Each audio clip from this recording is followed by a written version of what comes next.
Forget everything you think you know about London. Before skyscrapers, before the underground, before the British Museum, this city was already one of the most powerful places on Earth. A city of fire, wealth, crime, genius, and empire. This is London in the 1700, the moment it became the modern world. You're stepping into London at the dawn of the 18th century, a city of violent contrasts. More than 500,000 people live here, making it one of the largest cities on the planet. Yet beneath its growing wealth lie congestion, disease, crime, and chaos. This is also a city reinventing itself. Elegant squares are rising across the West End. After the devastation of the Great Fire of 1666, visionary architects reshaped London in stone and order.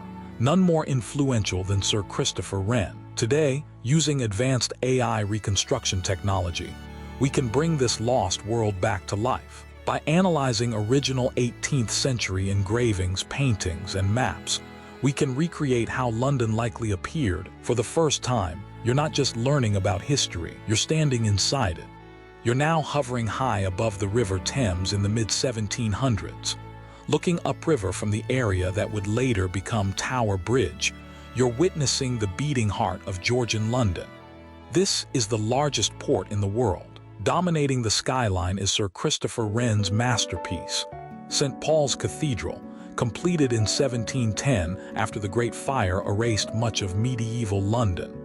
Nearby stands the monument, a permanent reminder of the disaster that reshaped the city. Below you, the Thames is packed with sailing ships, merchant barges, and rowing boats. This river is London's highway, carrying sugar, spices, textiles, gold, and ideas from across the British Empire. Notice Old London Bridge, still crowded with houses and shops, just as it had been for centuries. This view captures London at the height of its Georgian prosperity, no longer medieval, but not yet modern, a city in transition. But this prosperity had a darker side. Now you're standing on One Tree Hill in Greenwich Park, looking northwest toward London. This peaceful hilltop will one day become one of the most important locations on Earth. In 1884, Greenwich will be chosen as the site of the prime meridian, the 0 point for global longitude. But in the 1700s, this view represents power of a different kind. Below you sits the elegant Queen's House, perfectly framed by the grand colonnades of Greenwich Hospital. Completed in 1751, it serves as a home for retired naval seamen, Britain's answer to less invalids in Paris. Designed by Wren and Nicholas Hawksmoor, this architecture makes a bold statement. Britain rules the seas. Greenwich is the maritime gateway to London, and from this height, visitors can survey the entire approach to the capital. The well-dressed figures in the foreground pause to admire what was considered one of England's finest prospects, a view that has inspired artists for over 300 years and remains almost unchanged today. But power in London didn't live by the river alone. You now find yourself in Leicester Square, or Leicester Fields, in the mid-18th century. At this moment, it is one of London's most fashionable residential addresses. The grand building dominating the square is Leicester House, built in 1635 and later home to members of the royal family, including Frederick, Prince of Wales. This square becomes a magnet for creative genius. William Hogarth lives and works at number 31, marked by a bust of Van Dyck above his door. Across the square, Sir Joshua Reynolds opens his portrait studio in 1760, painting the most powerful figures of the age. At the center stands the equestrian statue of King George I, erected in 1753. Once open farmland, Leicester Fields has transformed into elite real estate, but its golden age won't last. Within decades, aristocracy will give way to entertainment, and the square's identity will change forever. And now, we move to a place where power was enforced, not admired. You're standing on the south bank of the Thames, looking across the water at the Tower of London. For over 700 years, this fortress has controlled access to the city from the river. Its massive stone walls project royal authority. At its heart rises the White Tower, a Norman keep begun by William the Conqueror in 1078, built using stone imported from France. By the 18th century, the tower serves many roles at once: royal palace, prison, armory, mint, and home of the crown jewels. Along the waterfront lies Trader's Gate. This is where prisoners arrive by barge, including Anne Boleyn and Sir Thomas More, before execution. The ships passing by remind you that even here, fear and commerce exist side by side.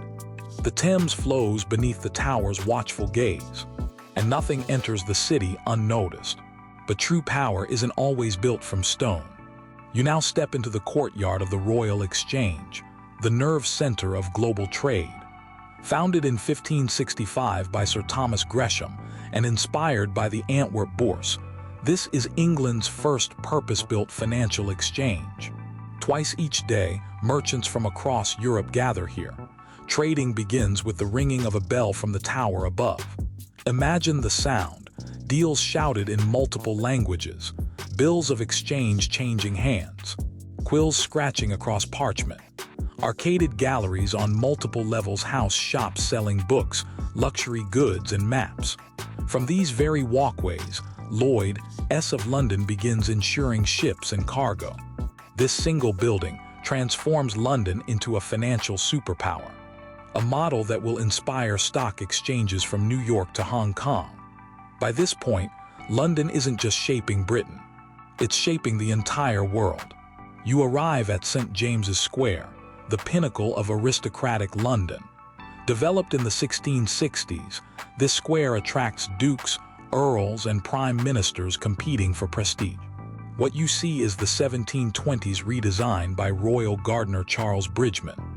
At the center lies an elegant circular basin, 150 feet wide, surrounded by stone obelisks topped with lamps.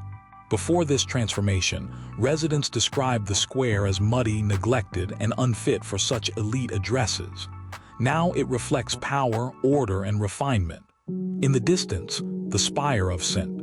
James's Church rises above the rooftops. Within decades, these grand homes will become clubs, institutions, and offices, as London continues to evolve.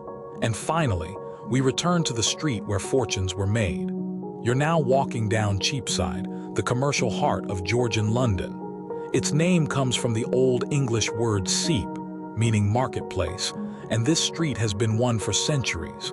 Rising above the crowd is the steeple of St. Mary le Bow, rebuilt by Wren after the Great Fire. The sound of its bow bells defines true Cockney identity.